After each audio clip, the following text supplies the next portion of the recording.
ធ្វើជាមនុស្សត្រូវស្មោះត្រង់មនុស្សដែលជឿអ្នកមិនត្រូវបោកមនុស្សដែលជួយអ្នកមិនត្រូវភ្លេច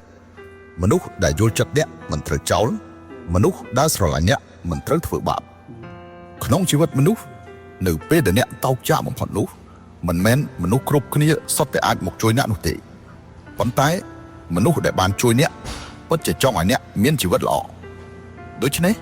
សូមកុំភ្លេចគុណដល់អ្នកដែលបានជួយនៅពេលដែលអ្នកកំពុងជួបការលំបាកទោះបីថ្ងៃក្រោយគេមិនបានជួយអ្នកទៀតក៏ដោយ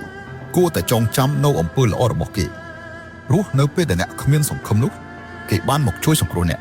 ធ្វើជាមនុស្សមិនអាចខ្វះនៅការដឹងគុណនេះជាក្រមសីលធម៌ហើយក៏ជាដែនកំណត់នៃការធ្វើជាមនុស្សផងដែរមនុស្សដែលមានគុណធម៌គឺនិយាយស្ដីដោយភាពស្មោះត្រង់រាប់អានដោយភាពទៀងត្រង់ធ្វើការងារដោយភាពផ្ចិតផ្ចង់